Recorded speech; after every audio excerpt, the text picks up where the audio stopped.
Hello everyone. So it is September 12th, 2021. New Brunswick at its finest. New Brunswick. New Brunswick.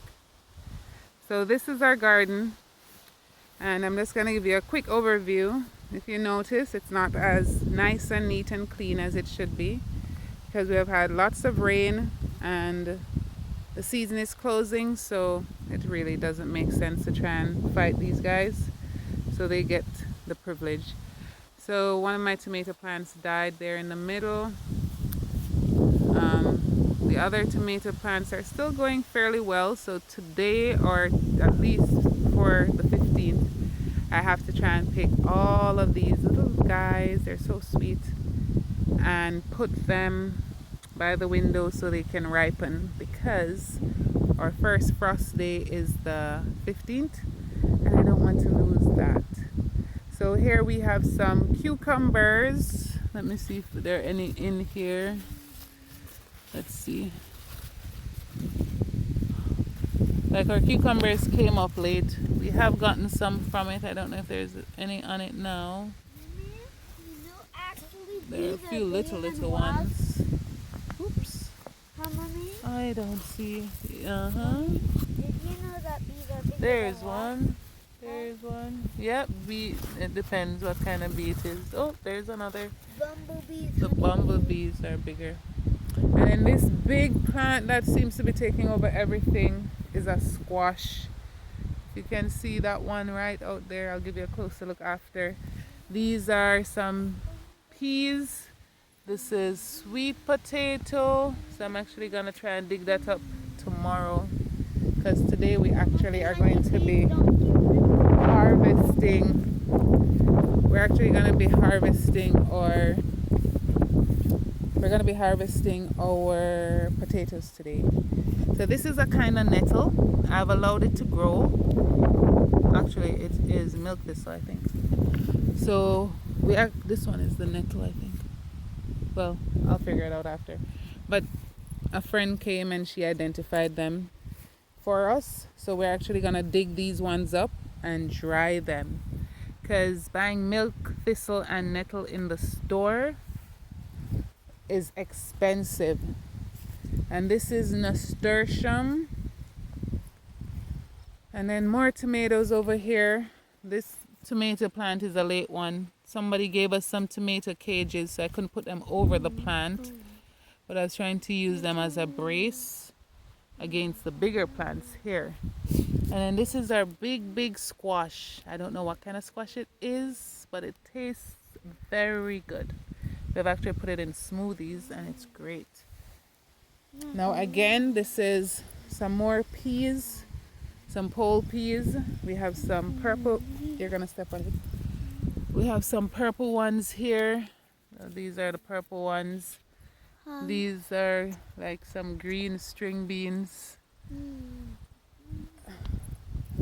And then we have some corn. These are some baby corns. These didn't really grow up as well. But they're miniature corns. They're more like not sweet corns. They're for grinding. This is our patty pan squash. There we go. This is also here, down There. there. Oops, and there's a little one. They say you should pick them when they're smaller, because you just throw them in the pot, saute them, and have them. And then this is a green zucchini. Hey, so they come off of the same plant. That's cool. Oh, I didn't give her the patty pan. I should have given her some patty pan. And then this is another kind of squash. I don't know what kind of squash that is. And then we have some yellow zucchinis there. And then some more of that big one is over here. Like, there it is. And then some more peas. And then this is my rutabaga. Some more corn. And then these are buckwheats. So we are going to be beating out these buckwheat seeds to do some sprouting. Hey, they're already grown. Look. And then we have some sweet potatoes here. they're getting brown now, so Should I pick we this one? can. It's fully brown. Yeah, but don't pick them. Once everything is all dry, you just tie them up and you just beat it, and then they'll fall out and you can use it. Look at all of those bees and wasps in my garbage, my garden garbage. And then these are beets. Ooh, I have 2 beets right beside each other. And there are a few carrots You should pick interspersed. them. And then we have some pod peas here. I think you just stepped on a carrot. Where? No, I didn't. We have some pod peas on the ground here. And then we also have. And then we have some. Now these are some other cucumbers. And this is our melon. Now this is the unfortunate thing here, in that our melons started growing like just 3 weeks ago, as the season is beginning to close. So at least we know that melons can grow here. We just have to make sure next time you just step on the melon. Can you just not come through here, please? The space here is too tight. Don't come through here. And then this is another squash. Some more squash there. And then this whole thing from where I'm at all the way up to the car is potatoes. And we have some more patty pan, some more beans. I'll be there in a minute, shut up. Some more zucchini, peas, lots more peas. This is like pea central. Some more late,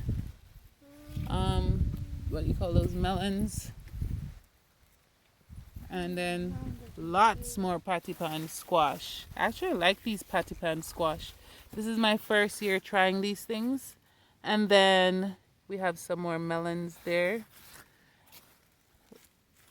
2 melons. So we have 2 melons here, 2 melons there. And we have on this little makeshift trellis, if you can see a little cucumber there. I'm sorry, the camera may not be straight because I'm using my phone, and because the place is so bright, I can't really see what the phone is focusing on properly.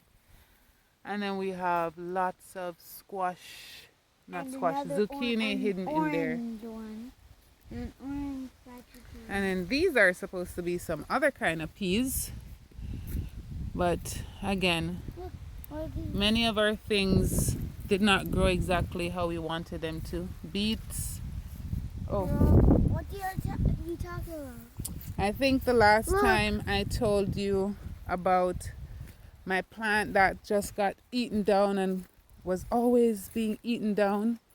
But now look at it. And it turned out that they're rutabagas. I think. They look like rutabagas, yes.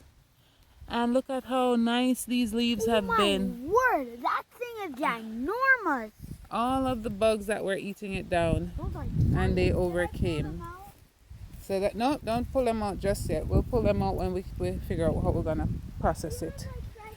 Which is one more thing. It's great to plant and it's wonderful to see the food growing. But then the next thing to consider is, how are you going to store it? Let me tell you, the storage is one of the biggest things right now. Because you can only can so much, and at the end of the day, canning isn't always, I don't find canning to be the most nutritious because they're like really cooking that thing down. So it would be good to be able to do different forms. So we have one section at the front of the house. So that section by the car, it's a really big section. When I go back down, I'll show you the fullness of it. And then we have a little section at the top. So this is my clothesline that the neighbor fixed up for us. Timmy?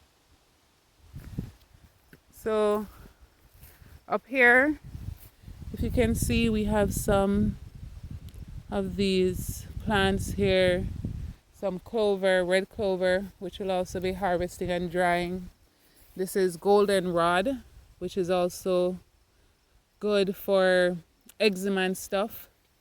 So this is our asparagus, but this is like being crowded out by weeds. So hopefully before the week ends, before the frost begins, we'll dig that one up and move it to somewhere else.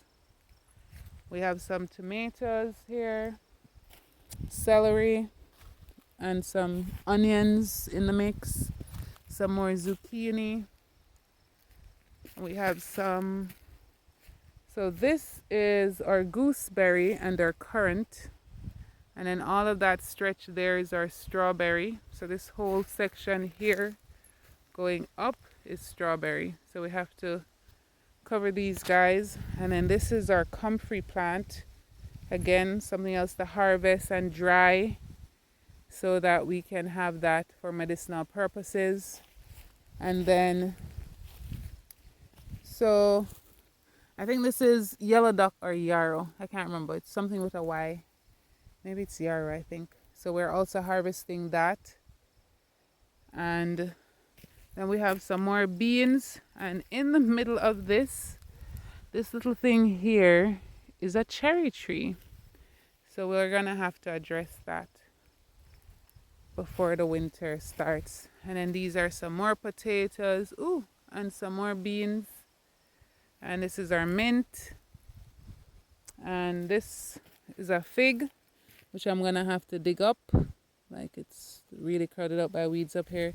I won't be using up here next year for planting if we're still here. And then we have grapes. The only thing that may still stay up here are the grapes, the blackberries, and the strawberries. So I may just turn this whole area up here into strawberries and berries. And then we have some blueberries here. This is a blueberry plant. Some more raspberries. And what's this? I don't know what that is. That's just some wild plant. And then we have some more tomatoes here. So what are the lessons that I've learned my first official year of planting all by myself? Because I did plant before in like a community garden. So location is important. Having a good weed management is important. Knowing how you're going to store the things after you harvest them is important. And knowing that you can only do so much. It really makes no sense to push yourself more than you can, because once we start getting too tired, it's easier for the devil to overcome us than frustration to kick in. So we just have to allow God to give us the direction that, you know, we need as to what to do and how to do it. So this is a ginger plant, which also I need to address because I'm going to put this inside. This is the fig. Oh, I think I hadn't told you about the plants there. I think I told you about the fig. So this was the fig that I had thrown up on the hill thinking that it was dying. And look at it now. So those are the plants that we have. And we are going to do the potato harvesting today. All of this, and hopefully the ones at the top, because the potatoes have like a whole process of you have to harvest it, then leave it to cure, then, you know, process it how you're going to process it. We're just storing it. We're not going to be canning the potatoes. I do not have a pressure canner. I only have a water bath canner. And then these were our sunflowers, because we wanted to get sunflower seeds from these guys. Look how tall they are. And they even grew like in a tiered manner, basically. Except for this guy. He was the odd man out. But everybody else just seems to be going higher and higher. A bit like how we should grow in Christ, right? So yeah. So that's it. Just a quick video giving you guys an update and just saying to all the single parents out there who are seeking to come into the country living experience that it's hard work. It really challenges you. But again, the most important focus is not on self. Daily, you may find areas in your life where you fail, you slip up, but you have to remember that God is always, always, always willing to accept us back. And that's it. So be encouraged, and I hope this little oddball tour was of benefit. Be blessed.